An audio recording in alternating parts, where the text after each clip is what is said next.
Great, so this is a very different topic, going a little bit off piste here, as most of you know I like to do. However, I do think that when it comes to business, it's ultimately about you, the way you think, the way you feel, and what you give out to the world.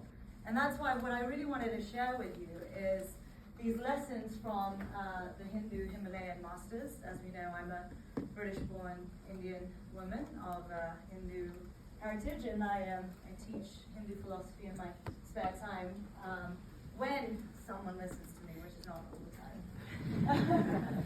So first I'm starting with a quote from a famous yogi, Swami Rama. If you really want to examine your strength, see how many times a day you are disturbed. So I'm going to ask you, how many people have negative thoughts here daily? Be honest. Right, okay. That's a lot. Just think about it. Nearly everybody put their hand up on having negative thoughts in a day. Now, how many of you, how many times do you think you repeat these thoughts? Or actually, here's a better question. Do you repeat these negative thoughts? Okay. Do you think this is a good use of your mind? No. Right. And how many of you actively do something about it? Okay. Few of you, right? Then however many put your hand up, right?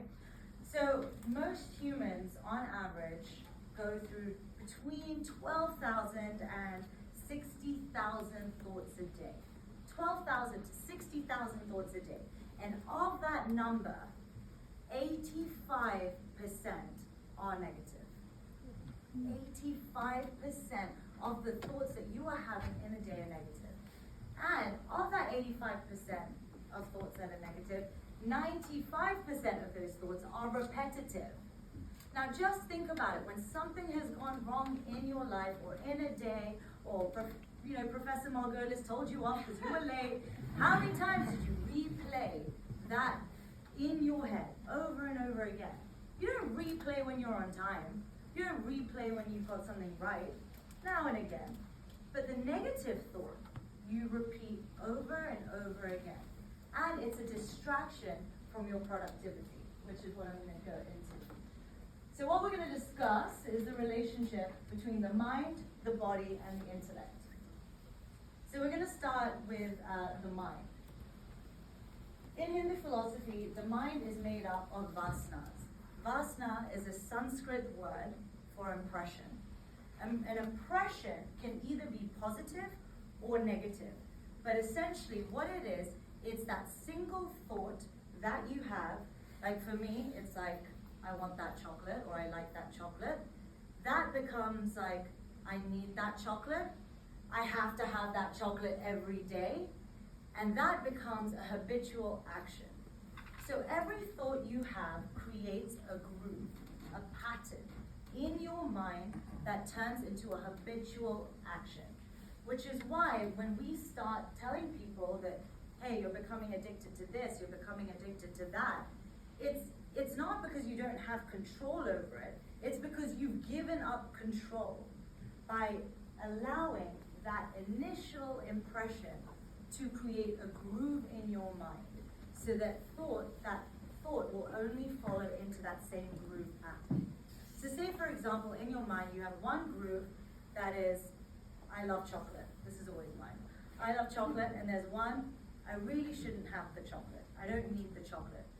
Because I've spent 30 days, I love chocolate, I love chocolate, I love chocolate, automatically, I love chocolate dictates over, I don't need chocolate. And that thought just goes through that groove and you ultimately get that chocolate, right? And so it's about changing that habitual action. So our mind is made up of these impressions. Positive, they can be positive, they can be negative. Now your body is the physical instrument of your mind. So as you have these thoughts, they affect your own physical body. So think about it this way. Think about when you cry, or I cry all the time, but when you cry or you are angry, how does it change the way you breathe? When you're anxious, what happens to your breath? right? Right, exactly. Exactly. But that actually has an effect on your physical instrument. Imagine if you're stressed all the time, or you are having negative thoughts all the time. Ultimately, it affects your entire physical being. So yes, you might go to the gym, you might work out, but if your mind is not still, if your mind is not, if you don't control your mind or control that anxiety or that stress, ultimately it feeds into your body and your physical instrument. And then we talk about the intellect.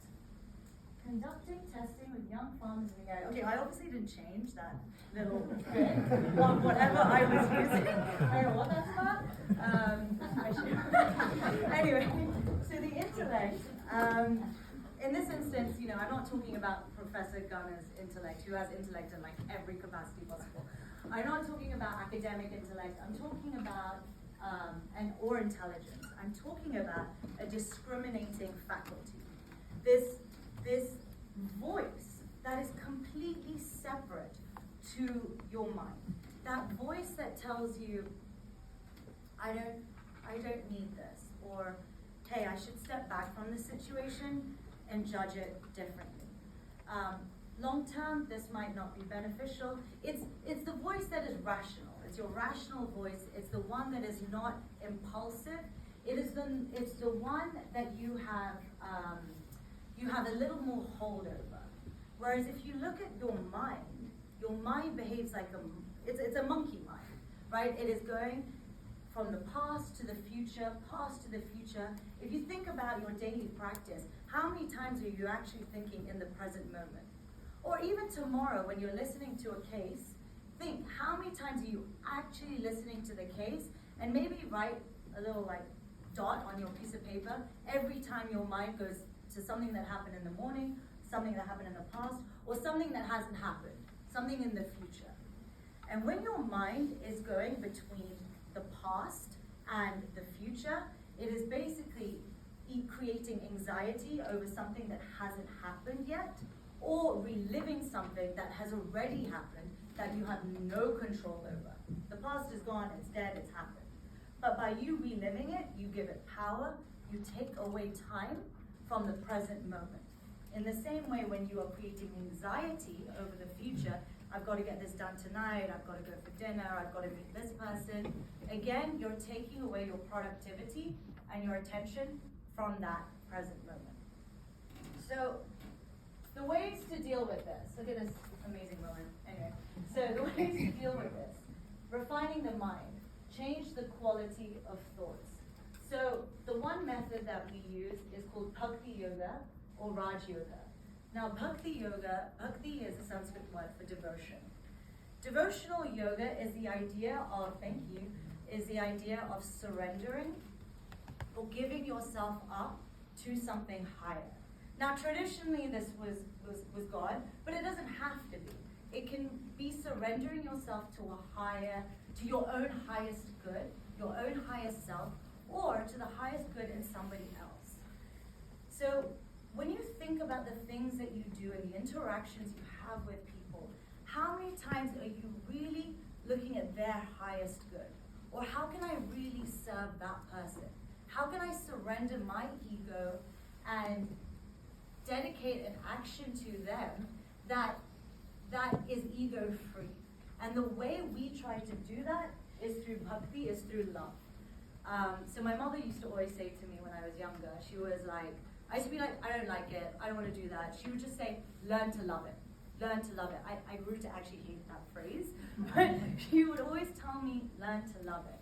Because if you make love the basis for your actions, then actually what you end up doing is elevating the way that you behave towards another. The other way is Raj Yoga, which is meditation. So my mentor, who actually did her MBA at HBS, she sold 3 companies in 1 year. She has 3 children. She is busy all the time. And I said, how did you do it? And she goes, I meditated. Every morning from 4 to 5 in the morning, that 1 hour of silencing the mind gave me so much productivity for the rest of the day. And the reason why we meditate is because when you force yourself to try and control your mind, you gain control over your mind for the entire duration of the day. But if you get up in the morning and you are already on that rat race, thinking about all the things that you have to do, you have lost control. You cannot pull your mind back from that. But if you wake up in the morning and you say, hang on, before you start telling me what to do, I'm going to tell you what to do. I'm going to silence. I'm going to go inwards. I'm going to cancel the number of thoughts coming in. I'm going to control the mind. You actually become more productive in the day because your mind is automatically more still. It's more silent. So that's how you change the quality of thoughts. And the reason why you want to change the quality of thoughts is when you meditate, you basically cut out the noise, which elevates the level of thinking. It means that you leave space for a higher level of thinking. If you're unable to silence the mind, then what you're getting is just a lot of noise and not a lot of quality. If you want to enhance quality and you want to create a strategic mindset, a deeper level of thinking, you need to create space for that. Quiet, elevate the level of thinking. Change the quantity of thoughts. So how many thoughts we're having. We've addressed the quality, now we want to change how many thoughts are coming through our head, right? As I said, it can be like 60,000 a day. I'm going to talk about karma yoga. You guys say karma, it's actually karma yoga. But I'll tell you about that in a second. It deserves its own page, it's so good. And then changing the direction of thoughts. The method for that is gyan. Gyan means knowledge. So if we want to change the direction of our thoughts, that's why we're all doing the PLD, right? We want to change the way we're thinking. We want to elevate the way that we're thinking. We have professors, we have case studies, we have coaches, we have mentors. We're forming a network together. Why? So that we can enhance our business journey, our career aspirations. Well, you actually have to do that if you want to enhance your own personal journey. And so the way that we do that is we use philosophy. We use books. We look into the nature of the mind. We try to understand how we are behaving and reacting to the outside world. And by reading that scripture, we learn more about ourselves. And the other one that I think is really important is satsang.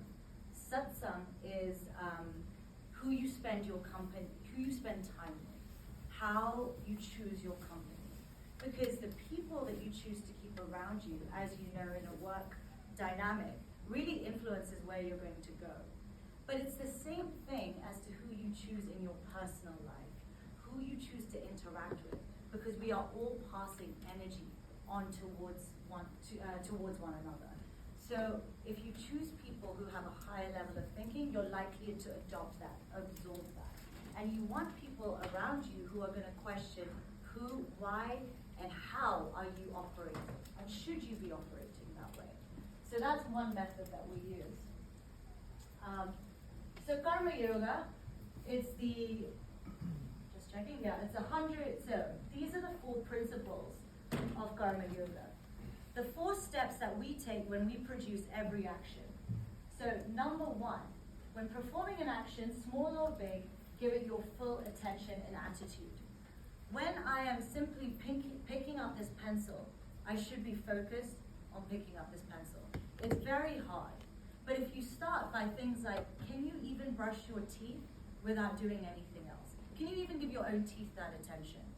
If you can't do that, which I can't do that, it takes time, it means that you cannot control your mind yet. Number 2 is think beyond your ego. Okay, so I'm picking up this pencil, but am I picking up, if I'm picking up all of them, how is this affecting? Does anybody else get a pencil here? If I take the whole thing, how is my action affecting others? What impact does it have beyond your own self? So commit 100% to the action, then have an expansive view of your action. Number 3, detach from the outcome. Our actions often involve anxiety over the outcome. I'm about to present. Are they going to hate it? Are they going to like it? Are they going to be like, what is she on about?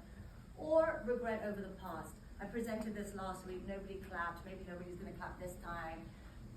this takes us away from the 100% attitude. If I'm worrying about those things while I'm presenting to you, I'm not giving you my 100%. I'm not doing number one, right?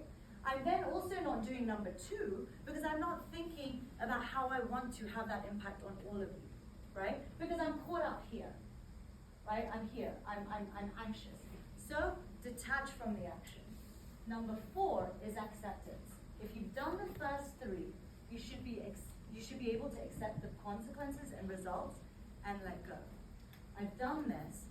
You liked it, you didn't like it, it's fine. I did all of that. What more could I have done? Now, I must move on to the next action.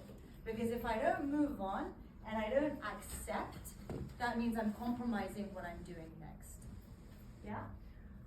So, I think, okay, cool. I made it. So, this is one of my favorite quotes. It's from one of our scriptures.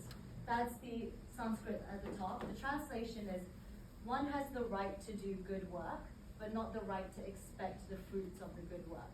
Never let the results of good work be the only motive for action, nor allow inclination towards inaction take over. It's all about commit to now. If you commit to now, everything falls and comes your way, and life becomes a lot more easier, happier. I'm trying to still figure it out. I'm sure you don't have any questions because it's not like Jihan's topic, but I really wanted to share with you our philosophy.